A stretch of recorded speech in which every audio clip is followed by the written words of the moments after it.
அதனை மறந்துவிட்டு தமிழ்நாடு, தமிழ் என்கின்ற சொற்களே இல்லாமல் இந்த நிதிநிலை அறிக்கை சமர்ப்பிக்கப்பட்டிருக்கின்றது.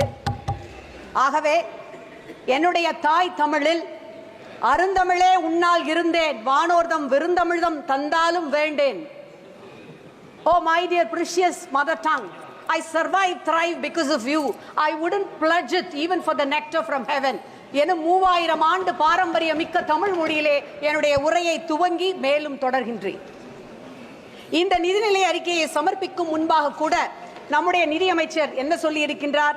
The government is determined, I quote, to ensure that all Indians, regardless of religion, caste, gender and age, make substantial progress in realizing their life goals and aspirants, unquote. இந்தியாவிலே இருக்கின்ற மாநிலங்களில் ஒன்றான தமிழ்நாட்டின் தமிழர்களாகிய நாங்கள் அப்படி என்றால் இந்தியர்கள் இல்லையா? ஏன் புறக்கணிக்கப்பட்டிருக்கின்றோம்? இந்த நிதிநிலை அறிக்கையை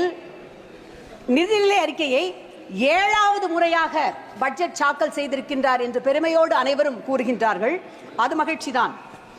8 முறை தமிழ்நாட்டிற்கு மாண்புமிகு பிரதமர் அவர்கள் வருகை தந்தும் ஒரு இடத்தில் கூட அவர்தம் கூட்டணி கட்சிகளை சார்ந்தவர்களை வெற்றி பெற செய்யவில்லை தமிழ்நாட்டு மக்கள் என்றுதான் ஜனநாயகத்தை உயர்த்தி பிடித்த, கூட்டாட்சி தத்துவத்தை உயர்த்தி பிடித்த, மத நல்லிணக்கத்தை உயர்த்தி பிடித்த தமிழ்நாட்டு மக்கள் பழிவாங்கப்பட்டிருக்கிறார்கள் என்று நாங்கள் சொல்லவில்லை, 8 கோடி தமிழ் மக்கள் சொல்லுகின்றார்.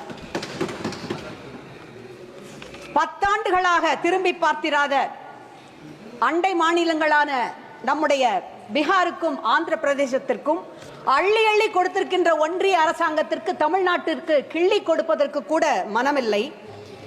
ஏப்ரல் மாத ஜிஎஸ்டி வசூல் மூலம் பீகார் மாநிலம் ஒன்றிய அரசிற்கு கொடுத்தது 1992 கோடி. ஆனால் தமிழ்நாடு கொடுத்தது 12210 கோடி. பீகாருக்கு ஒன்றிய அரசாங்கம் இந்த நிதிநிலை அறிக்கையிலே வாரி வழங்கி இருப்பது 37,500 கோடி. தமிழ்நாட்டிற்கு சுழியம், அதாவது 0. இதுதான் மாண்புமிகு பிரதமர் அடிக்கடி சொல்லுகின்ற வசுதேவ குடும்பகம், உலகமெல்லாம் எங்களுடைய குடும்பம் என்பதன் அர்த்தமா?